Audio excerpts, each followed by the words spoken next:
Hello, my lovelies. It is me, Krissy Lizzy, and I am here with another installment of The Outsiders. Before I get started with Chapter 4, just some quick announcements about the new year and uploading schedule. So, the only reason I'm uploading today is because I wanted to get something out to you guys. So if you are a Patreon, I don't know, I mess those words up so much.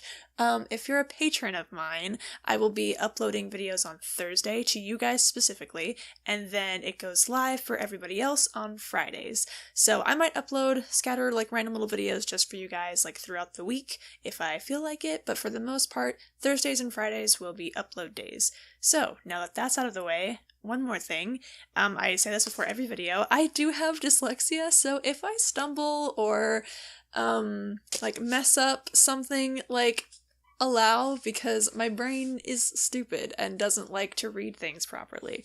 So, here we go. Chapter 4.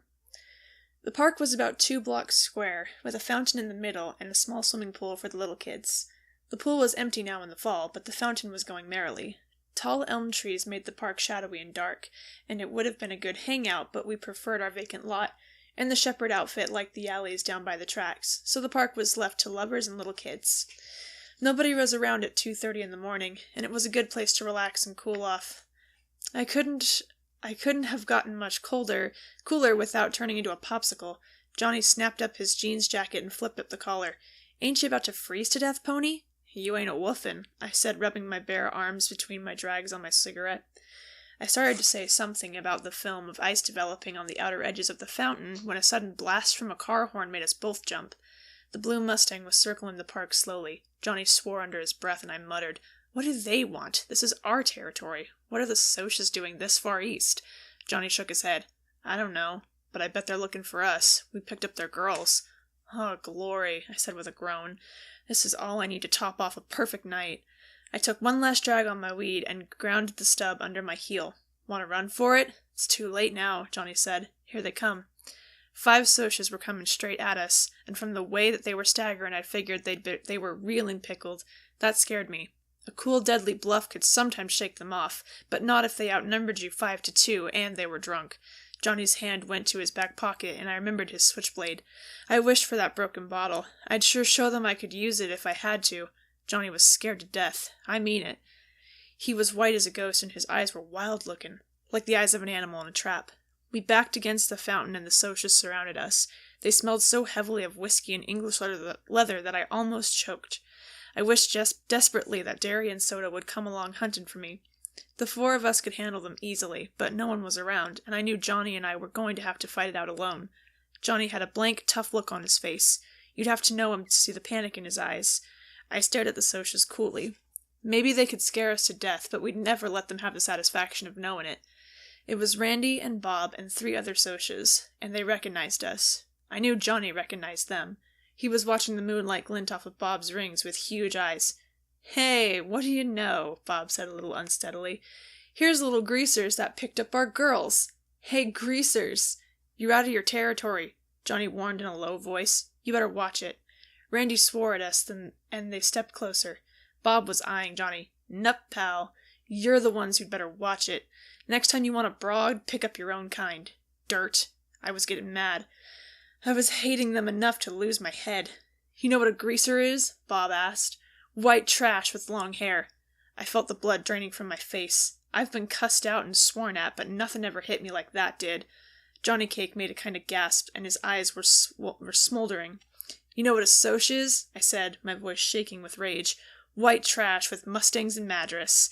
And then, because I couldn't think of anything bad enough to call them, I spit at them. Bob shook his head, smiling lowly. "You could use a bath, greaser, and a good working over.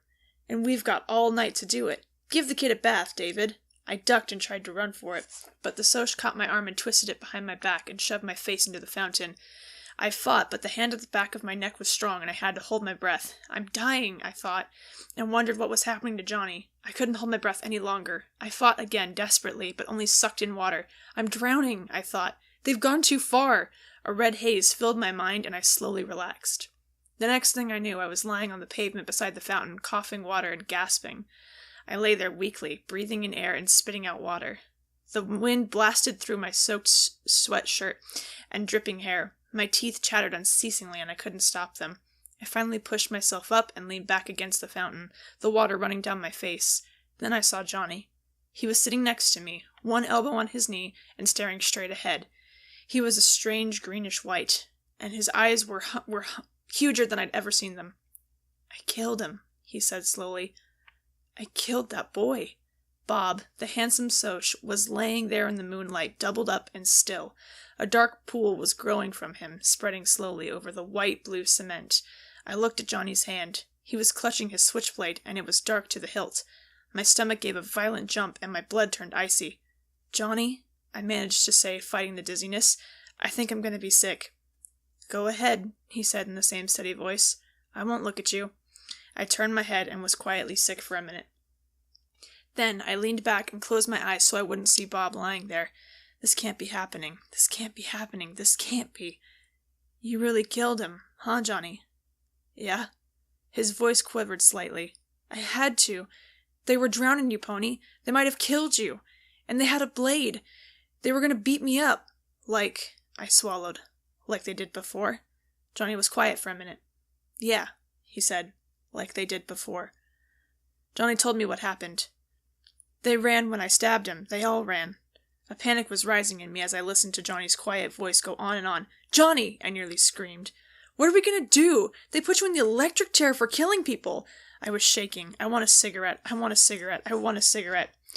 We had smoked our last pack. "I'm scared, Johnny. What are we going to do?" Johnny jumped up and dragged me by the sweatshirt.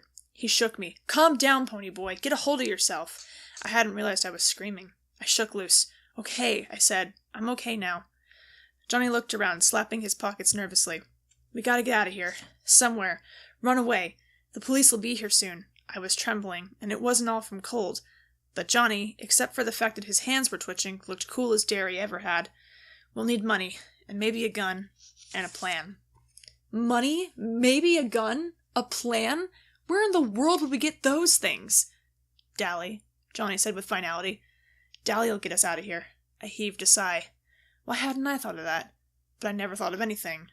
Dallas Winston could do anything. Where can we find him? "I think he's at Buck Merle's place. There's a party over there tonight. Dally said something about it this afternoon." Buck Merle was Dally's rodeo partner. He was the one who'd got Dally a job as a jockey for the Slash J. Buck raised a few quarter horses and made most of his money on fixed races and a little bootlegging. I was under strict orders from both dairy and soda not to get caught up within 10 miles of his place, which was dandy with me. I didn't like Buck Merle. He was a tall, lanky cowboy with blonde hair and buck teeth. Or he used to be buck-toothed before he had the front two knocked out in a fight. He was out of it. He dug Hank Williams. How gross can you get? Buck answered the door when we knocked, and a roar of cheap music came with him, the clinking glasses, loud, rough laughter, and female giggles, and Hank Williams. It scraped on my raw nerves like sandpaper. A can of beer in one hand, Buck glared down at us. "What do you want?" "Dally," Johnny gulped, looking back over his shoulder. "We gotta see Dally." "He's busy," Buck snapped, and someone in his living room yelled, "Aha!" and then "Yee-haw!" and the sound of it almost made my nerves snap. "Tell him it's Pony and Johnny," I commanded. I knew Buck, and the only way you could get anything from him was to bully him. I guess that's why Dallas could handle him so easily. Although, Buck was in his mid-20s and Dally was 17. He'll come. Buck glared at me for a second, then stumbled off. He was pretty well crocked, which made me apprehensive. If Dally was drunk and in a dangerous mood, he appeared in a few minutes, clad only in low-cut jeans, scratching the hair on his chest. He was sober enough, and that surprised me. Maybe he hadn't been there long. "Okay, kids, what do you need me for?" As Johnny told him the story, I studied Dally, trying to figure out what there was about his tough-looking hood that a girl like Cherry Valance could love. Tow-headed and shifty-eyed, Dally was anything but handsome. Yet in his hard face there was a character, pride, and a savage defiance of the world. He could never love Cherry Valance back. It would be a miracle if Dally loved anything. The fight for self-preservation had hardened him beyond caring. He didn't bat an eye when Johnny told him what had happened, only grinned and said, "Good for you," when Johnny told how he knifed the Soch. Finally, Johnny finished. "We figured you could get us out if anyone could. I'm sorry we got you away from the party." "Ah, shoot, kid." Dally glanced contemptuously over his shoulder. "I was in the bathroom." He suddenly stared at me. Glory, but your ears can get red, Ponyboy. I was remembering what usually went on in rooms at Buck's parties. Then Dally grinned in amused realization. It wasn't anything like that, kid. I was asleep. Or trying to be. With all this racket, Hank Williams, he rolled his eyes and added a few adjectives after Hank Williams. Me and Shepard had a run-in and I cracked some ribs. I just needed a place to lay over. He rubbed his side ruefully. Old Tim sure can pack a punch. He won't be able to see out of one eye for a week. He looked over to us and sighed. Well, wait a sec. I'll see what I can do about this mess. Then he took a good look at me. Ponyboy, are you wet? Yes, I stammered through chattering teeth. Glory hallelujah! He opened the screen door and pulled me in, motioning for Johnny to follow. You'll die of pneumonia before the cops ever get you. He half dragged me into an empty bedroom, swearing at me all the way. Get that sweatshirt off. He threw a towel at me. Dry off and wait here. At least Johnny's got his jeans jacket. You ought to know better than to run away in just a sweatshirt, and a wet one at that. Don't you ever use your head? He sounded so much like Derry that I stared at him. He didn't notice, and left us sitting on the bed. Johnny lay back on it. Wish I had me a weed. My knees were shaking as I finished drying off, sitting there in my jeans. Dally appeared after a minute. He carefully shut the door. Here. He handed us a gun and a roll of bills. The gun's loaded. For Pete's sake, Johnny, don't point the thing at me. Here's $50. That's all I could get out of Merrill tonight. He's blowing his loot from the last race. You might have thought it was Dally who fixed those races for Buck, being a jockey and all, but it wasn't. The last guy to suggest it lost 3 teeth, and it's the truth. Dally rode the ponies honestly and did his best to win. It was the only thing Dally did, honestly. Pony, do Derry and Soda Pop know about this? I shook my head. Dally sighed. Boy, howdy, I ain't itching to be the one to tell Derry and get my head busted. Then don't tell him, I said. I hated to worry Soda Pop, and I would have liked to let him know I had gotten this far okay, but I didn't care if Derry worried himself gray-headed. I was too tired to tell myself I was being mean and unreasonable. I convinced myself it wouldn't be fair to make Dally tell him. Derry would beat him to death for giving us the money and the gun and getting us out of town. Here, Dally handed me a shirt about 60 million sizes too big. It's Buck's, and you and him ain't exactly the same size, but it's dry. He handed me his worn brown leather jacket with the yellow sheep's wool lining. It'll get cold where you're going, but you can't risk being loaded down with blankets. I started buttoning up the shirt. It swallowed me. Hop the 3:15 freight to Windricksville, Dally instructed. There's an old abandoned church on top of J Mountain. There's a pump in back, so don't worry about water. Buy a week's supply of food as soon as you get there this morning, before the story gets out. Then, don't so much as stick your noses out the door. I'll be up there soon as I think it's clear. Man, I thought New York was the only place I'd get mixed up in a murder rap. At the word murder, Johnny made a small noise in his throat and shuddered. Dally walked us back to the door, turning off the porch light before we stepped out. Get going! He messed up Johnny's hair. Take care, kid, he said softly. Sure, Dally. Thanks. And we ran into the darkness. We crouched in the weeds beside the railroad tracks, listening to the whistle grow louder. The train slowed to a screaming halt. Now, whispered Johnny. We ran and pulled ourselves into an open boxcar. We pressed against the side, trying to hold our breath while we listened to the railroad workers walk up and down outside. One poked his head inside and we froze, but he didn't see us, and the boxcar rattled as the train started up. The first stop will be Windricksville, Johnny said, laying the gun down gingerly. He shook his head. I don't see why he gave me this. I couldn't shoot anybody. Then, for the first time, really, I realized what we were in for. Johnny had killed someone. Quiet, soft-spoken little Johnny, who wouldn't hurt a living thing on purpose, had taken a human life. We're really running away, with the police after us for murder and a loaded gun by our side. I wished we'd asked Dally for a pack of cigarettes. I stretched out and used Johnny's legs for a pillow. Curling up, I was thankful for Dally's jacket. It was too big, but it was warm. Not even the rattling of the train could keep me awake, and I went to sleep in a hoodlum's jacket with a gun lying next to my head. I was hardly awake when Johnny and I leapt off the train into a meadow. Not until I landed on the dew and got a wet shock did I realize what I was doing. Johnny must have woke me up and told me to jump, but I didn't remember it. We lay in the tall weeds and damp grass, breathing heavily. The dawn was coming. It was lighting the sky in the east, and a ray of gold touched the hills. The clouds were pink, and the meadowlarks were singing. This is the country, I thought, half asleep. My dreams come true, and I'm in the country. Blast it, Ponyboy! Johnny was rubbing his legs. You must have put my legs to sleep. I can't even stand up. I barely got off that train." "I'm sorry. Why didn't you wake me up?" "That's okay. I didn't want to wake you up until I had to. Now, how do we find J Mountain?" I asked Johnny. I was still groggy with sleep and wanted to sleep forever, right there in the dew and the dawn. "Go ask someone. The story won't be in the paper yet.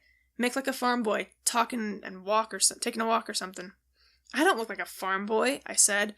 I suddenly thought of my long hair, combed back, and the slouching stride I used from habit. I looked at Johnny. He didn't look like any farm boy to me. He still reminded me of a lost puppy who'd been kicked too often, but for the first time I saw him as a stranger might see him. He looked hard and tough, because of his black t-shirt and his blue jeans and jacket, and because his hair was heavily greased and so long. I saw how his hair curled behind his ears and thought, we both need a haircut and some decent clothes. I looked down at my worn, faded blue jeans, my too big shirt, and Dally's worn-out jacket. They'll know we're hoods the minute they see us, I thought. "I'll have to stay here," Johnny said, rubbing his legs. "You go down the road and ask the first person you see where J Mountain is." He winced at the pain in his legs. "Then come back, and for Pete's sake, run a comb through your hair and quit slouching like a thug." So Johnny had noticed it too. I pulled a comb from my back pocket and combed my hair carefully. "I guess I look okay now, huh, Johnny?" He was studying me. "You know, you look an awful lot like Soda Pop, the way you got your hair and everything. I mean, except your eyes are green." "They ain't green, they're gray," I said, reddening. "And I look about as much as Soda as you do." I got to my feet. "He's good looking." "Shoot," Johnny said with a grin. "You are too." I climbed over the barbed wire fence without saying anything else. I could hear Johnny laughing at me, but I didn't care. I went strolling down the red dirt road, hoping my natural color would come back before I met anyone. I wonder what Derry and Soda Pop are doing right now, I thought, yawning. Soda had the whole bed to himself for once. I bet Derry's sorry he ever hit me. He'll really get worried when he finds out Johnny and I killed that Soch. Then for a moment I pictured Soda Pop's face when he heard about it. I wish I was home, I thought absently. I wish I was home, still in bed. Maybe I am. Maybe I'm just dreaming. It was only last night that Dally and I had sat down behind those girls at the nightly double. Glory! I thought, with a bewildering feeling of being rushed. Things are happening too quick, too fast. I figured I couldn't get into any worse trouble than murder. Johnny and I would be hiding for the rest of our lives. Nobody but Dally would know where we are, and we couldn't tell anyone because he'd get jailed again for giving us that gun. If Johnny got caught, they'd give him the electric chair. And if they caught me, I'd be sent to a reformatory. I'd heard about reformatories from Curly Shepherd, and I didn't want to go to one at all. So we'd have to be hermits for the rest of our lives, and never see anyone but Dally. Maybe I'd never see Derry or Soda Pop again, or even Two-Bit or Steve. I was in the country, but I knew I wasn't going to like it as much as I thought I would. There were things worse than being a greaser. I'd met a sunburned farmer driving a tractor down a road. I waved at him and he stopped. "Could you tell me where J Mountain is?" I asked as politely as I could. He pointed down the road. "Follow this road to that big hill over there. That's it. Taking a walk?" "Yes, sir." I managed to look sheepish. "We're playing Army and I'm supposed to report to headquarters there. I can lie so easily that it spooks me sometimes. Soda says it comes from reading so much, but then Two-Bit lies all the time and he never opens a book." "Boys will be boys," the farmer said with a grin, and I thought dully that he sounded like as corn pony as Hank Williams. He went on and I walked back to where Johnny was waiting. We climbed up the road to the church. Although it was a lot farther away than it looked, the road got steeper with every step. I was feeling kind of drunk. I always do when I get too sleepy, and my legs got heavier and heavier. I guess Johnny was sleepier than I was. He had stayed awake on the train to make sure we got off at the right place. It took us about 45 minutes to get there. We climbed in a back window. It was a small church, real old and spooky and spiderwebby. It gave me the creeps. I'd been in church before. I used to go all the time, even after Mom and Dad were gone. Then one Sunday, I talked Soda into coming with Johnny and me. He didn't want to come unless Steve did, and Two-Bit decided he might as well come too. Dally was sleeping off a hangover, and Derry was working. When Johnny and I went, we sat in the back trying to get something out of the sermon and avoiding the people, because we weren't dressed so sharp most of the time. Nobody seemed to mind, and Johnny and I really liked to go. But that day, well, Soda can't sit still long enough to enjoy a movie, much less a sermon. It wasn't long before he, Steve, and Two-Bit were throwing paper wads at each other and clowning around, and finally, Steve dropped a hymn book with a bang. Accidentally, of course. Everyone in the place turned around to look at us. Johnny and I nearly crawled under the pews. And then Two-Bit waved at them. I hadn't been to church since. But this church gave me a kind of creepy feeling. What do you call it? Premonition? I flopped down on the floor and immediately decided not to do any more flopping. That floor was stone and hard. Johnny stretched out beside me, resting his head on his arm. I started to say something to him, but I went to sleep before I could get the words out of my mouth. But Johnny didn't notice. He was asleep too. And that's it for chapter 4. I will see you guys on Thursday if you're a patron, and I will see you on Friday if you are a regular viewer. I don't know. I'll see you on Friday. Mwah. Love you guys.